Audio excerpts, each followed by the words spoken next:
ദൈവനാമോത്വം ഉണ്ടായിരിക്കട്ടെ. രാവിലെ കാലം കർത്താവിന്റെ സന്നിധി നാം ആയിരിക്കുമ്പോൾ ഇന്നത്തെ ചിന്തയ്ക്ക് എടുത്തിരിക്കുന്ന തിരുവചനം ഉൽപ്പത്തി പുസ്തകം 15-ാം അധ്യായം 6-ാം വാക്യം. അവൻ യഹോവയിൽ വിശ്വസിച്ചു, അത് അവന് നീതിയായി കണക്കിട്ടു. പ്രിയ മക്കളെ, നോക്കൂ, ഇവിടെ അബ്രഹാമിന്റെ വിശ്വാസമാണ് നമുക്ക് കാണുവാൻ സാധിക്കുന്നത്. ഹല്ലേലൂയ. അബ്രഹാമിന്റെ വിശ്വാസം നോക്കുമ്പോൾ നാം നമ്മിലുള്ള വിശ്വാസത്തെ ഒന്ന് നോക്കുക. എങ്ങനെയാ നമ്മുടെ വിശ്വാസം? ഉൽപ്പത്തി പുസ്തകം 15-ാം 5-6 വാക്യത്തിൽ പറയുന്നുണ്ട്, പിന്നെ അവനെ പുറത്തു കൊണ്ട് ചെന്ന്, നീ ആകാശത്തേക്ക് നോക്കുക, നക്ഷത്രങ്ങളെ എണ്ണുവാൻ കഴിയുമെങ്കിൽ എണ്ണുക എന്ന് കൽപ്പിച്ചു. നിന്റെ സന്തതി ഇങ്ങനെയാകുമെന്ന് അവനോട് കൽപ്പിച്ചു. അവൻ യഹോവയിൽ വിശ്വസിച്ചു, അത് അവന് നീതിയായി കണക്കിട്ടു. പ്രിയ മക്കളെ, അബ്രഹാം എന്തുവാ? വിശ്വാസത്തിൽ ക്ഷീണിക്കാതെ ഹല്ലേലൂയ യഹോവയിൽ തന്നെ ഉറപ്പോടെ നിന്നു. റോമർക്കെഴുതിയ ലേഖനം 4:19 പറയുന്നുണ്ട്, അവൻ ഏകദേശം 100 വയസ്സുള്ളവനാകിയാൽ തൻ്റെ ശരീരം നിർജീവമായി പോയതും സാറയുടെ ഗർഭപാത്രത്തിന്റെ നിർജീവത്വം ഗ്രഹിച്ചിട്ടും വിശ്വാസത്തിൽ ക്ഷീണിച്ചില്ല. ഹല്ലേലൂയ. ഇന്ന് നമ്മൾക്ക് എന്തെങ്കിലും സ്വല്പം ഹല്ലേലൂയ പ്രയാസം നേരം വിടുമ്പോൾ നമ്മുടെ വിശ്വാസം ഹല്ലേലൂയ കുറയുവാനിടയായി തീരും. വിശ്വാസത്തിൽ ക്ഷീണിക്കാത്ത അബ്രഹാമും സാറായും ദൈവത്തിന്റെ വാഗ്ദത്തത്തിൽ അവിശ്വാസത്താൽ സംശയിക്കാതെ വിശ്വാസത്താൽ ശക്തിപ്പെട്ട് ദൈവത്തിന് മഹത്വം കൊടുത്തു. ഇന്ന് ഹല്ലേലൂയ നാം ദൈവത്തിന് എത്രമാത്രമാണ് മഹത്വം കൊടുക്കുന്നത്? ഹല്ലേലൂയ. ഈ വചനം കേൾക്കുന്ന ആരെങ്കിലും തലമുറയില്ലാതെ ഭാരത്തോടായിരിക്കുന്നുവെങ്കിൽ ഹല്ലേലൂയ, അല്ലെങ്കിൽ ആ വിഷയത്തിന് വേണ്ടി ഹല്ലേലൂയ നാം മറ്റുള്ളവർക്ക് വേണ്ടി പ്രാർത്ഥിക്കുന്നുവെങ്കിൽ പ്രിയരെ, നിങ്ങളുടെ വിശ്വാസം കൈവിടാതെ പ്രാർത്ഥിക്കുക. ദൈവം മറുപടി നൽകി തരും. ഹല്ലേലൂയ. വചനത്തിൽ നാം ഉറപ്പുള്ളവരായിരിക്കാം. അബ്രഹാമിനെയും സാറായെയും അനുഗ്രഹിച്ച ദൈവം നിങ്ങളുടെ വിഷയങ്ങൾക്കും ഹല്ലേലൂയ അനുഗ്രഹമായി തീരത്തക്കണം ദൈവം അത്ഭുതം നിങ്ങളുടെ മേൽ ചെയ്തു തരും. ഹല്ലേലൂയ. എബ്രായർക്ക് 11:11 പറയുന്നുണ്ട്, വിശ്വാസത്താൽ സാറയും വാഗ്ദത്തം ചെയ്തവനെ വിശ്വസ്തനെന്നെണ്ണുകയാൽ പ്രായം കഴിഞ്ഞിട്ടും പുത്രോത്പാദന ശക്തി പ്രാപിച്ചു. ഹല്ലേലൂയ. നോക്കൂ, വിശ്വാസത്തിൽ തന്നെ നാം മുന്നേറണം. ക്ഷീണിക്കുവാനുള്ളവരല്ല. വിളിച്ച ദൈവം വിശ്വസ്തനാ. ഹല്ലേലൂയ. അടുത്തതായിട്ട് നോക്കൂ, ഈ അബ്രഹാം വിശ്വാസത്തിൽ ശക്തിപ്പെട്ടവനായി കാണുവാൻ കഴിയുന്നുണ്ട്. റോമർക്കെഴുതിയ ലേഖനം 11:8 പറയുന്നുണ്ട്, ദൈവം അവർക്ക് ഇന്ന് വരെ കാണാത്ത കണ്ണും കേൾക്കാത്ത ചെവിയും കൊടുത്തു എന്ന് എഴുതിയിരിക്കുന്നുവല്ലോ. നോക്കൂ, പ്രായപൂർത്തിയായിട്ടും അവർ വിശ്വാസത്തിൽ നിന്ന് മാറാതെ ഉറച്ചു നിന്നും പ്രതീക്ഷയ്ക്ക് വകയില്ലാതിരുന്ന സ്ഥാനത്ത് ദൈവിക ശക്തി വെളിപ്പെടുവാൻ കാരണമായി. ഹല്ലേലൂയ.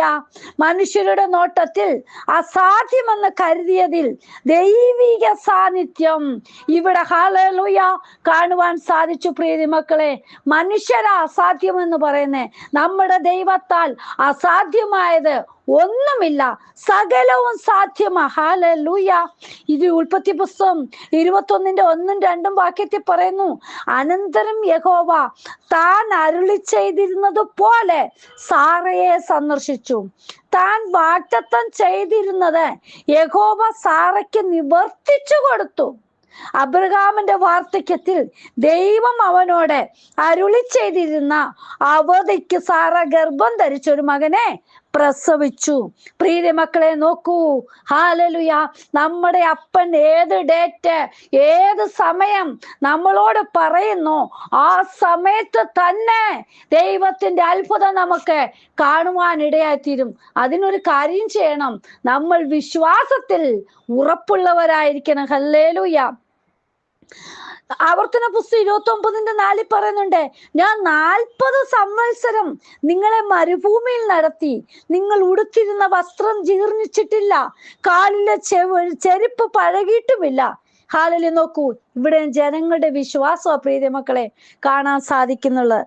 നാം ദൈവത്തിൽ എത്രമാത്രമാണ് വിശ്വസിക്കുന്നത്. അടുത്തതായിട്ട് നോക്കൂ, അബ്രഹാം എന്താ ആ വിശ്വാസത്താൽ തന്നെ പുറപ്പെടുക. കർത്താപ്പച്ചൻ എന്തു പറയുന്നു അതേപോലെ തന്നെ അനുസരിക്കുക. എബ്രായർക്ക് ലേഖനം 11:8 പറയുന്നുണ്ട്, വിശ്വാസത്താൽ അബ്രഹാം തനിക്ക് അവകാശമായി കിട്ടുവാനിരിക്കുന്ന ദേശത്തേക്ക് യാത്രയാകുവാൻ വിളിക്കപ്പെട്ടപ്പോൾ അനുസരിച്ച് എവിടേക്ക് പോകുന്നു എന്നറിയാതെ പുറപ്പെട്ടു. ഹല്ലേലൂയ. പ്രിയ മക്കളെ, നീ എവിടേക്ക് പോകുന്നു? ഇനി ആരാ അവിടെ? നിനക്ക് ആരൊക്കെ ഉണ്ട്? അതൊന്നും അന്വേഷിച്ചില്ല. യേശുപ്പൻ എന്തു പറഞ്ഞു അതേപോലെ അവരെ പറഞ്ഞത് കേട്ടനുസരിച്ചു. ഹല്ലേലൂയ. ഉൽപ്പത്തി 12:1 പറയുന്നുണ്ട്, യഹോവ അബ്രഹാമിനോട് അരുളിച്ചതെന്തെന്നാൽ, നീ നിന്റെ ദേശത്തെയും ചാർച്ചക്കാരെയും പിതൃഭവനത്തെയും പുറപ്പെട്ടെ ഞാൻ നിന്നെ കാണിപ്പാനിരിക്കുന്ന ദേശത്തേക്ക് പോക. ഹല്ലേലൂയ. അതുകൊണ്ട് അപ്പോസ്തല പ്രവൃത്തി 7:2 കാണാം, നമ്മുടെ പിതാവായ അബ്രഹാം ഹാരാനിൽ വന്നു പാർക്കും മുമ്പേ മെസൊപ്പൊത്താമിയിൽ ഇരിക്കുമ്പോൾ തന്നെ തേജോമയനായ ദൈവം അവന് പ്രത്യക്ഷനായി. ഹല്ലേലൂയ.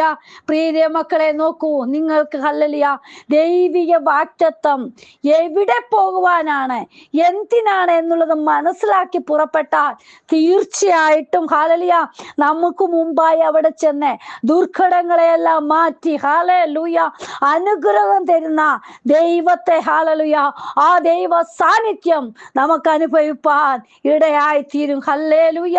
നോക്കൂ, വിശ്വാസത്താൽ വാഗ്ദത്ത ദേശത്ത് ചെന്നു. എബ്രായർക്ക് ലേഖനം 11:9 പറയാ, വിശ്വാസത്താൽ അവൻ വാഗ്ദത്ത ദേശത്ത് ഒരു അന്യദേശത്ത് എന്ന പോലെ ചെന്ന് വാഗ്ദത്തത്തിന് കൂട്ടവകാശികളായ ഇസഹാക്കിനോടും യാക്കോബിനോടും കൂടെ കൂടാരങ്ങളിൽ പാർത്തുകൊണ്ട് ദൈവ ശില്പിയായി നിർമ്മിച്ചതും അടിസ്ഥാനങ്ങളുള്ളതുമായ നഗരത്തിനായി കാത്തിരുന്നു. ഹല്ലേലൂയ. പ്രിയ മക്കളെ, നമ്മുടെ ജീവിതത്തിൽ വിശ്വാസത്തോടുള്ള ഒരു കാത്തിരിപ്പ് അത്യാവശ്യമാണ്. ഹല്ലേലൂയ. നോക്കൂ, വിശ്വാസത്താൽ വാഗ്ദത്ത ദേശത്തെ പാർത്തു. എബ്രായർക്ക് ലേഖനം 11:20 പറയുന്നുണ്ട്, വിശ്വാസത്താൽ ഇസഹാക്ക് യാക്കോബിനെയും ഏശാവിന്റെ ഭാവികാലം സംബന്ധിച്ച് അനുഗ്രഹിച്ചു. ഹല്ലേലൂയ. പ്രിയ മക്കളെ, ദൈവിക അനുഗ്രഹം നമുക്ക് പ്രാപിക്കണമെങ്കിൽ അപ്പച്ചൻ പറഞ്ഞത് അതേപോലെ വിശ്വസിച്ച് നമ്മുടെ കാഴ്ചയുടെ മുൻപോട്ട് വെക്കണം. ഹല്ലേലൂയ. എബ്രായർക്ക് ലേഖനം 11:13 കാണാം, വിശ്വാസത്താൽ മരിച്ചു എന്ന് ഇവർ എല്ലാവരും വാഗ്ദത്ത നിവർത്തി പ്രാപിക്കാതെ ദൂരത്തു നിന്നത് കണ്ട് അഭിവന്ദിച്ചും ഭൂമിയിൽ തങ്ങൾ അന്യരും പരദേശികളുമെന്ന് ഏറ്റു പറഞ്ഞും കൊണ്ട് വിശ്വാസത്തിൽ മരിച്ചു. യോഹന്നാൻ 8:56 നിങ്ങളുടെ പിതാവായ അബ്രഹാം എന്റെ ദിവസം കാണുമെന്നുള്ളത് കൊണ്ട് ഉല്ലസിച്ചു, അവർ കണ്ടു സന്തോഷിച്ചും ഇരിക്കുന്നു എന്ന് ഉത്തരം പറഞ്ഞു. ഹല്ലേലൂയ. പ്രിയ മക്കളെ, ഈ ദിവസങ്ങളിൽ വിശ്വാസത്തോടെ നമുക്ക് മുന്നേറാം. 39-ാം സങ്കീർത്തനം 12-ാം വാക്യത്തെ പറഞ്ഞ, യഹോവേ എന്റെ പ്രാർത്ഥന കേട്ട് എന്റെ അപേക്ഷ ചെവിക്കൊള്ളണമേ, എന്റെ കണ്ണുനീർ കണ്ട് മിണ്ടാതിരിക്കരുതേ. ഞാൻ എന്റെ സകല പിതാക്കന്മാരെയും പോലെ നിന്റെ സന്നിധിയിൽ അന്യനും പരദേശിയുമാകുന്നുവല്ലോ. പ്രിയ മക്കളെ, നമ്മൾ ഇവിടെ ഹല്ലേലൂയ അന്യരാണ്, പരദേശികളാണ്. നിത്യമായ ഒരു ഭവനം നമുക്ക് വേണ്ടി ഒരുക്കുവാൻ പോയിരിക്കുമ്പോൾ ആ ഭവനത്തിന് അവകാശികളായി തീരുവാൻ നമ്മെ വിശ്വാസത്തോടെ അപ്പന്റെ സന്നിധി സമർപ്പിക്കാം. കർത്താവേ, ഞാൻ എന്നെ സമർപ്പിക്കുന്നു എന്ന് പറഞ്ഞ് വിശ്വാസത്തിൽ നമുക്ക് മുന്നേറാം. നമ്മുടെ വിശ്വാസം കൈവിടാതെ കർത്താവിന്റെ വരവിനായി നോക്കി പാർക്കാം. ഹല്ലേലൂയ. ദൈവസന്നിധി ഏൽപ്പിക്കാം. കർത്താവേ, ഇന്ന് വചനം കേൾക്കുന്ന ഓരോ മക്കളുടെ ജീവിതത്തിലെ അപ്പനുമായിട്ടുള്ള നല്ലൊരു വിശ്വാസം, ആ ഒരു ബന്ധം ഹല്ലേലൂയ ഉറപ്പിക്കുവാനിടയാകണമേ. ദൈവ സാന്നിധ്യം ഹല്ലേലൂയ അപ്പനുമായിട്ട് കൂടുതൽ അനുഭവിച്ച് ദിനം തോറും മുന്നേറുവാൻ, അപ്പന്റെ വരവിനെ നോക്കി പാർക്കുവാൻ ഓരോ മക്കളെയും സഹായിക്കണം. വിശ്വാസം കൈവിടാതെ വെച്ചിരിക്കുന്ന ഓട്ട സ്ഥിരതയോടോടുവാൻ കർത്താവേ ഇടയാക്കണമേ. കരങ്ങളിൽ തരുന്നു. പ്രാർത്ഥന കേട്ട് ഓരോ മക്കളെയും അനുഗ്രഹിക്കുന്നതിനായി സ്തോത്രം. യേശുവിൻ നാമത്തിൽ തന്നെ ആമേൻ. God bless you all. Binuvaju, Mumbai. ഹല്ലേലൂയ. സ്തോത്രം.